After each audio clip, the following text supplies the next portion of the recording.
دنیا کے اندر ان کی شکل سور اور بندر کی طرح کر دے تو ہمارا کیا حال ہوگا، ہمارا کیا انجام ہوگا؟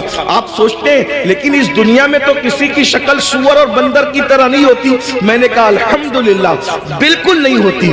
اس کی وجہ یہ ہے کہ ان کو جو پیغمبر ملے تھے وہ اور تھے، اور ہمیں جو نبی ملا ہے وہ اور ہے۔ ہمارا نبی نبی الانبیاء ہے، ہمارے آقا سید الانبیاء ہے، ہمارے آقا محبوب خدا ہے۔ لیکن یاد رکھنا اس کا یہ مطلب نہیں کہ محبوب کی خاطر اگر دنیا میں شکلیں نہیں بگڑ رہی ہے تو قبر میں بھی نہیں بگڑے گی، ایسا نہیں ہے۔ قبر میں شکلیں بگڑے گی۔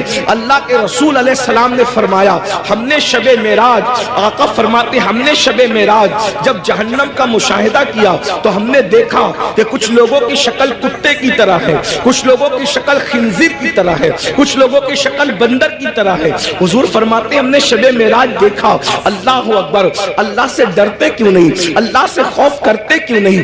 آئیے میں آپ کو بتاؤں، اللہ اکبر، آقا کریم رؤوف الرحیم صلی اللہ علیہ وآلہ وسلم ارشاد فرماتے ہیں کہ معراج کی شب ہم نے ایک منظر دیکھا۔ آقا فرماتے ہیں جنت کی سیر کی آقا نے اور جہنم کا مشاہدہ کیا۔ دیکھو یہ باتیں ہمیں نہیں پتا ہے، جس دن پتا چل جائے گی اس دن ہمیں احساس ہوگا، اور ہمیں یقین ہے ہماری قوم کو جب کوئی بات پتا چلتی ہے تو وہ اس پر عمل کرتے ہیں، کیونکہ اس پر قرآن کی نص موجود ہے وَذَكِّرْ فَإِنَّ الذِّكْرَى تَنفَعُ الْمُؤْمِنِينَ کہ مومنوں کو نصیحت کرو کہ نصیحت مومنوں کو فائدہ دیتی ہے۔ یہ اتنے نوجوان داڑھی کیوں رکھ رہے ہیں؟ یہ کسی نہ کسی خطیب کی گفتگو کا اثر ہے۔ بہت سارے جوان نماز کیوں پڑھ رہے ہیں؟